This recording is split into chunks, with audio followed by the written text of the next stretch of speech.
Memories of Marowak by Master Sword 499. Dedicated to Jackson Maris Happy Birthday. I had always wanted to go on an adventure with my own Pokémon, but my parents always said I was too young. Traveling east from my home city of Saffron, I always went to see my friend Mr. Fuji in Lavender Town, because he let me play with his many Pokémon, and he even taught me their fighting techniques. When I was finally old enough, he gave me a Pokémon of my own, Mr. Fuji's prized Cubone. By this time, Mr. Fuji had already told me of Cubone's past and how Team Rocket killed his mother.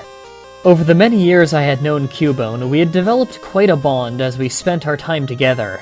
"Toby, before you go, take these things I used on my own journey," Mr. Fuji called to me as I was about to leave. "Here are some Ultra Balls along with a Pokéflute," he said, coming towards the door with a new bag he had grabbed from the table. "There is also a Pokédex my friend Professor Oak gave me from my work with Pokémon. Oh, I almost forgot. Take this with you," he said while putting something in my bag. The top shimmered purple as he put it in. "Only use that when you have no other choice. Do you understand?" he said with a serious face. "Yes, Mr. Fuji," I said, nodding my head.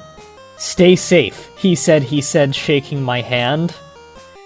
After that boy Red came through and defeated Team Rocket, we haven't had to worry about Snorlax on Route 12, thankfully. I had no real trouble on the route, and Cubone and I were able to enjoy the walk until we passed a strange clearing. It had a small tree in front which seemed to be the only way through. There was a rather fat man sitting inside, so I decided to remember the place if I ever needed shelter on my way back up to Lavender Town.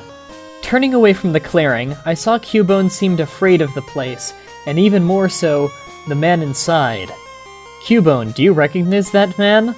I asked, beginning to draw conclusions in my mind. Cubone began to pull on my pants, signaling he wanted to leave. "He's from Team Rocket, isn't he?" I asked Cubone, already knowing my assumption was correct. "How could you?" I yelled in the direction of the sleeping man. "What?" the man said, starting awake. I didn't see it at the time, but his eyes were cold and dark, almost like they were not his own, but yet he was grinning. I ran into the clearing in a feat of rage and punched him in the face. He wasn't expecting this, so he fell flat on his back. "Ouch, what was that for, kid?" he asked in a voice that if I had been sane at the moment, I would have realized was not his own. I tend not to take kindly to people who murder the family of my friends. "Cubone, use Bone Club," I said, not showing any emotion. Once he fell again, he got up looking much angrier, but I took no notice and began to walk away. He began to stand up, but a wild Arcanine jumped out of the trees and snarled at him, before the great red beast began to follow me, wagging its tail with its tongue hanging out. I grabbed a Pokeball from my bag and looked questionably at Arcanine. It seemed to nod. Then he licked my face. I pressed the ball to his nose, and he began his travels with me. Eevee was later given to me by a friend I made named Bill, and I caught Scyther when Arcanine found him trying to steal food from our camp. One night when returning to Lavender Town through Route 12 to show Mr. Fuji my new companions, it was getting late and I decided to stay at the clearing I had found the Team Rocket grunt in, which may have been my mistake. The full moon was out, which I should have thought better of before traveling. Cubone would want to stop soon to sit and grieve its mother like it did every full moon. Cubone and I climbed on Arcanine. "Get us to the clearing as fast as possible, buddy," I said as his running paws threw dust into the wind. When we got there, he was already waiting for us and hiding, not that we had any idea. As Cubone and I huddled under Arcanine, ready to sleep, I saw that Cubone was still crying. I held him close to my chest to comfort him, and as I fell asleep, I heard the voice of a small child speak in my mind. "You think you know his pain? Foolish human. It is the very existence of your species that has created his need to mourn." As the voice said this, I fell into a dream. "Why haven't you received the objective yet?" I heard coming from a man in a suit with a big R on the breast pocket. "Giovanni, sir, it wasn't as simple as we'd thought. The Pokémon don't want to cooperate." The man was cut off.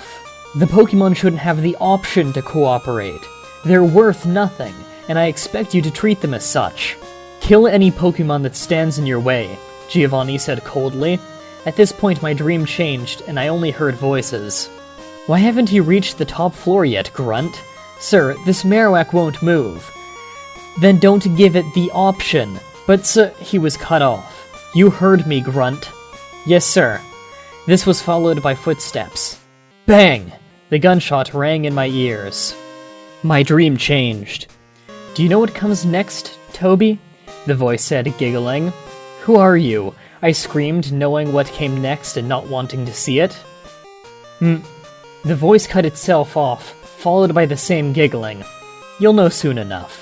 Followed by more giggling. My dream changed once again.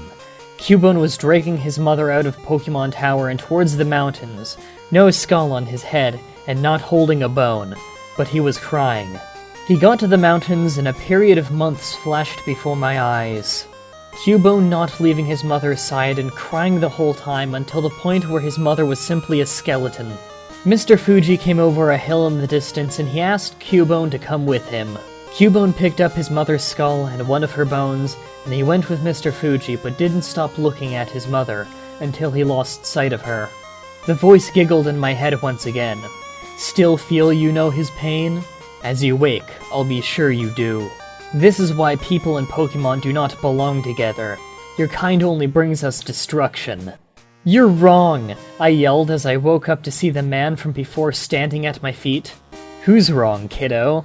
The man asked in a voice crossed between the distortion he spoken before and the child's from his dream. What are you? I said in fear, while looking into his shadowed eyes. Purely a legend.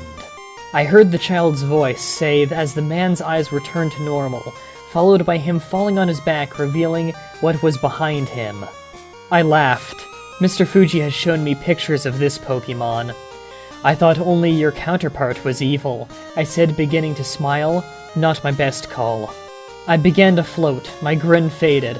Arcanine, flamethrower! I yelled, immediately regretting it. The shot was redirected into Cubone, bringing him into a fight that was way out of his league and hurting him badly, exposing burned muscle tissue. Go Eevee! Scyther, take him down! Already creating a plan in my mind while rushing to get Cubone. Eevee, sand attack to Arcanine! Arcanine, flamethrower on the sand! Scyther, slice the glass and send shards flying at Mew! Eevee, come here! I yelled orders, buying time as Eevee came over to where I was holding Cubone. Eevee, metronome on Cubone! I was hoping for anything that could heal Cubone. Moonlight, what else could you ask for? Eevee began to evolve. I opened my Pokédex as he finished. He was now an Umbreon. Umbreon, Dark Pulse! I yelled once I saw an opening in Mew's defense. Mew fell to the ground, cut and bruised from the battle. His mouth open, showing jagged teeth covered in blood of himself and my Pokémon. His eyes were closed. Coming towards him, I dropped the ball Mr. Fuji gave me on the Mew.